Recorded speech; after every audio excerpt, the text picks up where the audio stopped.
On July 17, 1981, the Hyatt Regency Hotel in Kansas City, Missouri, suffered the structural collapse of two overhead walkways.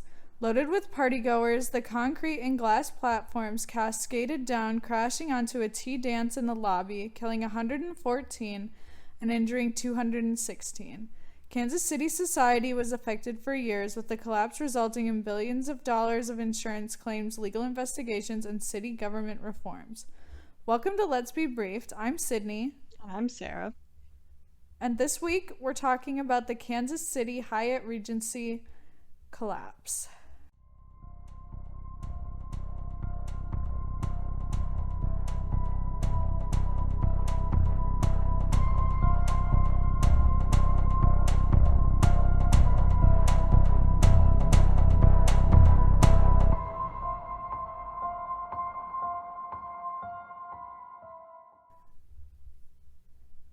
Yeah, Have you that's heard sad. of this? I watched Okay, YouTube, cool. yeah. Good. I'm very into watching, not watching, but learning about I structural know. I collapses. like something about corporate irresponsibility gets me going. You know what I mean? Like Yeah. when companies are cutting costs and being stupid. What is that Yes. called? Corporate negligence. My favorite Oh topic yeah. is corporate Yeah, negligence.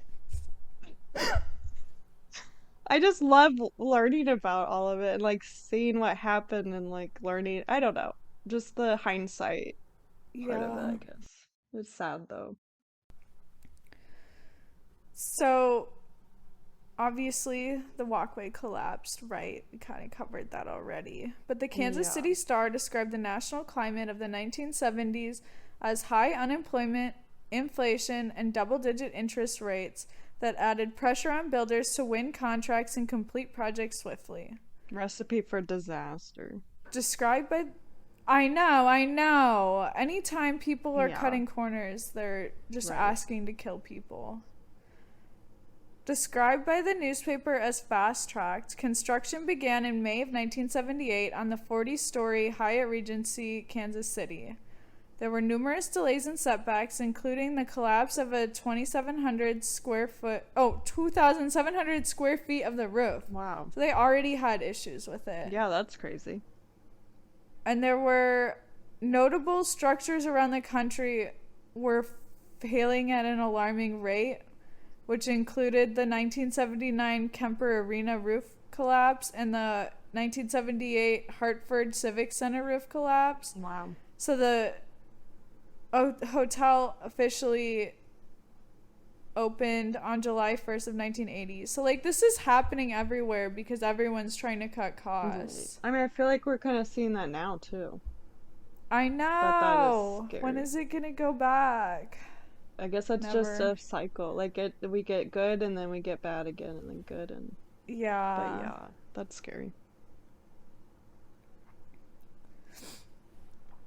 The hotel lobby was its defining feature, with a multi-story atrium spanned by elevated walkways suspended from a ceiling. The steel, glass, and concrete crossways connected the second, third, and fourth floors between the north and south wings. The walkways were approximately 120 feet long and weighed approximately 64,000 pounds. The fourth level walkway was directly above the second level walkway. Mm. So I'm picturing, you know how at Woodfield Mall they have all those little Oh walkways? yeah. That's like what I'm picturing, I think. I should have looked up a picture, but I didn't. Yeah, I mean, I think that's kind of how it is. Yeah.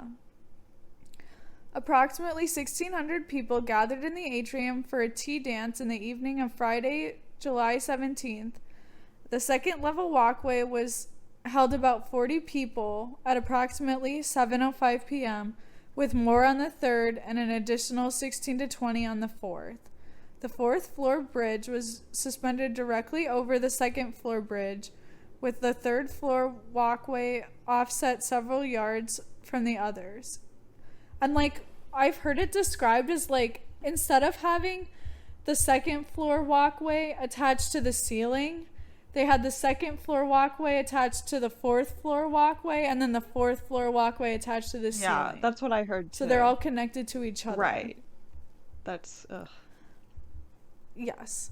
Just Bad thinking of design. that, like, just thinking of being in there and like looking up at that, I would not trust that, but I guess. Right. And there's a ton of people in there. Yeah, 1,600 that's a people. lot.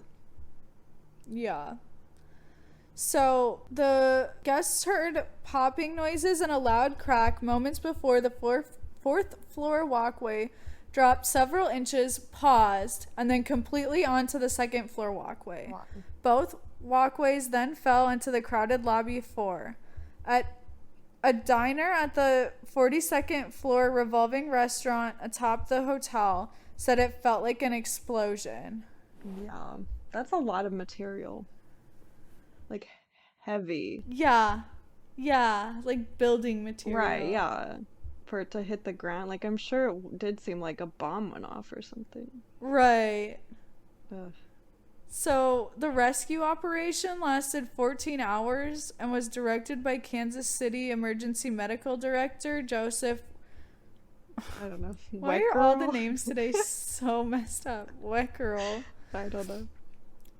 Survivors were buried beneath the walkway's many tons of steel, concrete, and glass, which the fire department jacks couldn't move. Oh, wow. And volunteers responded to an appeal and brought jacks, flashlights, compressors, jackhammers, concrete saws, and generators from construction companies and suppliers. So, like, the whole community lobbied together to try to help them. Yeah, that's good. And they also brought cranes and forced the booms through the lobby windows to lift debris. So, the deputy fire chief, Arnett Williams, recalled this immediate outpouring from the industrial community. They said, "Take what you want. I don't know if all of those people got their equipment back, but no one has ever asked for an accounting and no one has ever submitted a bill." Yeah. Which was nice. Yeah. Like, it's good to see people. I mean, I think communities come together for themselves. Yeah. But yeah, that's sad. And then those who died were taken to a ground floor exhibition area as a makeshift morgue, and the hotel's driveway and lawn were used as a triage area. Oh, wow. That would be so Able surreal survivors. to see. I know. Like, you just drive by and there's all these injured people laying in the front lawn. Yeah. Like a war zone Right. almost, you know? Like, that would be scary. Yeah. Able survivors were instructed to leave the hotel to simplify the rescue effort, and morphine was given to the mortally injured. Rescuers often had to dismember bodies to reach survivors among the wreckage. A surgeon spent 20 minutes amputating one victim's pinned and unsalvageable leg with a chainsaw. That victim later died. Blood centers quickly received lineups of hundreds of donors, and the Lifeline helicopter pilot compared the carnage to the Vietnam War, but with greater numbers here. Sorry, that was a little bit graphic. Yeah, a little bit. Well, we do say we're explicit, Yeah. but yeah, that's crazy. Worse than the Vietnam War? I know. Can you imagine? No, just from people not doing their jobs correctly. I know. Water flooded the lobby from the hotel's ruptured sprinkler system and put trapped survivors at risk for drowning. Oh my God. The last rescued victim, Mark Williams, spent more than 9 hours pinned underneath the lower skywalk with both legs dislocated, having nearly drowned before the water was shut off. Visibility was poor because of the dust and because the power had been cut to prevent fires. Yeah, just turn off the water. How long did it take them to figure out to turn off the water? I don't know. That'd be so scary Yeah. if you just knew. Like, you're just laying there watching water pool up around you, and you're like, I literally can't move. Right. And it's like, I survived this much, but I'm not gonna survive that. Right. Oh my God. A total of 114 people were killed and 216 were injured, 29 of whom were rescued from the actual rubble, which is like a lot to rescue, I feel like. Yeah. 30 people. Right, almost. to find them all and like jack into it and stuff and make sure you don't actually like hit them. when you're removing stuff. Right. Yeah.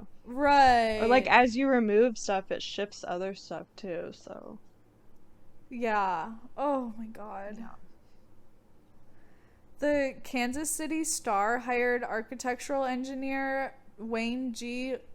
Liska and national engineering firm Simpson, Gumpertz, and Hager to investigate the collapse, and Liska discovered a significant change to the original design of the walkways. Uh, Within days, a laboratory at Lee University began testing box beams on behalf of the steel fabrication source, and the Missouri Licensing Board, the state attorney general, and Jackson County investigated the collapse over the following years.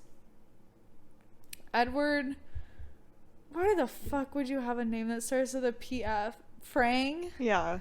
lead investigator to the National Bureau of Standards, characterized the neglectful corporate culture surrounding the entire Hyatt construction project as everyone wanting to walk away from responsibility. That The just I know. that there couldn't be one person that was the voice of reason during the construction. I know. That's why I always speak up when I see something. Yeah. Because I'm like, I'm not going to be complicit in that. Right. I think complicit is my word today. I don't know. Maybe, yeah. The MBS's final report cited structural overload resulting from design flaws where the walkways only had minimal capacity to resist their own weight. Frang concluded that they would have failed with 1/3 of the occupants' weight. Wow. Yeah, did they not have a capacity per floor? Or did they I don't just think think like, so. oh, it's just a walkway, so like it's not a Right. room. Right. Well, who even thinks about that? Right. Wow. Investigators found that the collapse was a result of of changes to the design of the walkway's steel hanger rods. The two walkways were suspended from a set of 1¼ inch diameter steel hanger rods, with the second floor walkway hanging directly underneath the fourth floor. The fourth floor was supported on 3 cross beams suspended by the steel rods retained by nuts. The cross beams were box girders made from 8-inch wide C-channel strips welded together lengthwise with a hollow space between them. And the original design by Jack D. Gillum and Associates specified 3 pairs of rods running from the second floor walkway to the ceiling, passing through the beam of the fourth floor walkway, with the nuts in the middle of each of the tie rods tightened up to the bottom of the fourth floor, and a nut at the bottom of each tightened up to the bottom of the second floor. Even though the original design supported only 60% of the minimum load capacity, even this original design only supported 60% of the minimum capacity required by Kansas state building codes. So even the first design Yeah. wasn't right, and then they made it worse. Right.